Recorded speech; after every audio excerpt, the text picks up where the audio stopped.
Chapter 4 Story of India Storytelling Traditions, Notes and Summary from Grade 7, Subject Arts, Book Kriti. Introduction to the chapter.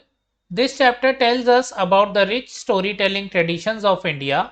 It shows that storytelling is not just about speaking words.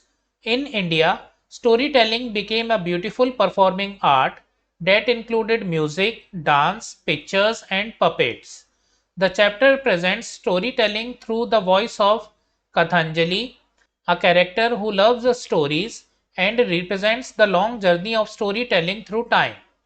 Kathanjali says that long ago people did not know stories well, so she created storytellers to share stories with everyone. These storytellers could remember stories and narrate them in interesting ways. In this way, stories spread among children, adults, and old people across Bharata. 2. How storytelling changed over time. At first, storytelling was mainly oral. Storytellers would simply tell stories to listeners, but around the 2nd century BCE, Kathanjali noticed that sometimes people became bored or distracted. So she added pictures, music, dance, and puppets to make storytelling more lively and attractive. This changed storytelling into a full artistic experience. It became enjoyable for people of all ages. Different parts of India developed different methods of storytelling according to their own traditions and culture. 3. Harikathe, Meaning and Origin. Harikathe is one of India's important storytelling traditions. It developed in the southern part of Bharata during the 12th century. Kathanjali says that while traveling through the south, she saw beautiful temples and kings who supported art and culture. Still, many people were unaware of the wonderful stories of the land. She remembered Narad Muni, who traveled from place to place narrating stories of Lord Vishnu. Inspired by this, she encouraged the Bhagavatar community to tell stories through songs and dance. Since these stories were about Lord Hari, the art form came to be called Harikathe. Features of Harikathe. Harikathe was special because it used storytelling, music, and dance together. It was interactive. It taught religious and moral stories in an interesting way. It connected with common people easily. The storyteller in Harikathe was called Harikathe Dasa. It became popular in Andhra Pradesh, Telangana, Maharashtra, Karnataka, and Tamil Nadu. 4. Gururajulu, Naidu, and Harikathe. The chapter also mentions Gururajulu Naidu, a famous Harikathe performer. He was born in 1931 and was a multilingual and multi-talented storyteller. Because of his great contribution, he received the title Karnataka Harikathe Pitamaha. Earlier, Harikathe performances went on all night long, but Gururajulu Naidu changed the style and made them shorter, about 90 minutes. This was liked by the audience because it made the performance easier to follow and more suitable for modern times.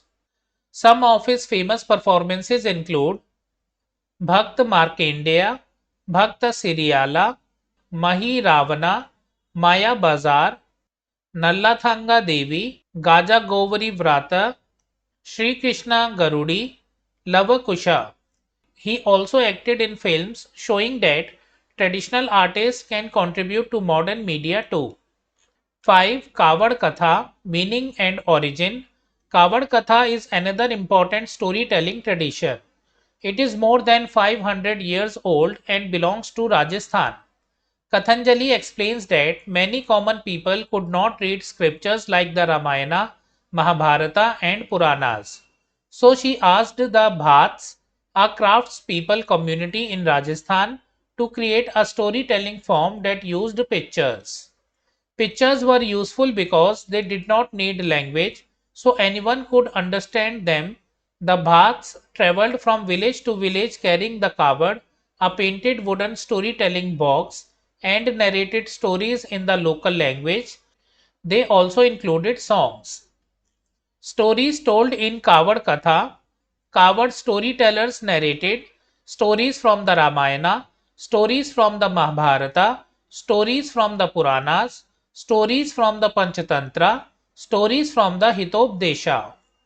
Nowadays, they also tell modern stories with social messages such as educating girl children, maintaining hygiene. The Kaavad box. The Kaavad is made from the wood of the mango tree. Depending on the story, it may have 8 to 16 parts. The biggest Kaavad cover made so far is 25 feet long. This shows how storytelling in India combined art, craft, and narration. 6. Khojaram ji, a Kaavadiya. The chapter introduces Khojaram ji, a Kaavadiya from Kumar Dhani near Jodhpur, Rajasthan.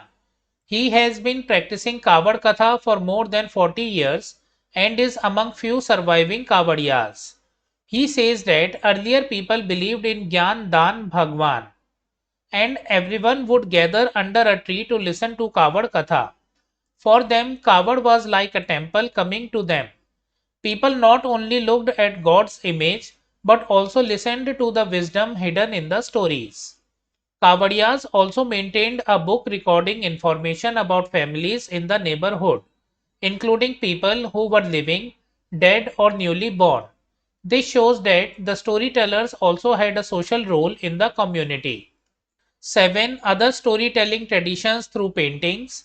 The chapter also talks about storytelling through traditional paintings. Fard paintings, Rajasthan. Fard paintings tell stories of Puranas, kings, battles they fought, local deities like Pabuji and Dev Narayan, Thangka, Ladakh, Sikkim, Jammu, Kashmir, and Arunachal Pradesh. Thangka paintings tell stories from Buddhist scriptures, events in the lives of saints, local folk stories. These forms show that in India, painting was not only for decoration but also for teaching and storytelling. 8. Problems faced by traditional storytelling artists today. The chapter clearly says that though these storytelling traditions were once very popular, they are now slowly becoming rare. The main problems are young people are not learning these traditions, people spend more time on television and smartphones, there are fewer listeners. When storytellers disappear, the stories may disappear too. This is a serious concern because losing these traditions means losing a part of our heritage. 9. Why storytelling traditions must be saved. The chapter explains that storytelling traditions are a treasure in tradition. They are oral traditions, meaning stories have been passed down by speaking and listening from one generation to another. These traditions are important because they spread stories like the Ramayana and Mahabharata. They teach values for life.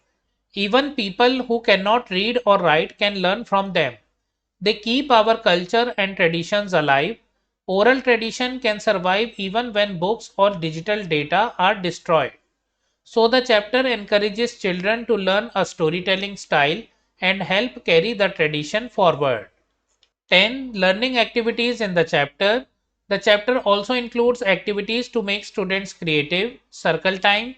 Students are asked first how they would create a new storytelling form. Second, what they would do to save these art forms if they were in the government. Become a storyteller. Students are encouraged to connect pictures to form their own story, narrate in a unique way, use sing song style, dance steps or songs, use rhyming words, present the story before the class, and share feedback. These activities help students understand storytelling by doing it themselves. Important points to remember. Storytelling in India is a rich cultural tradition. It became more attractive with the use of music, dance, pictures, and puppets.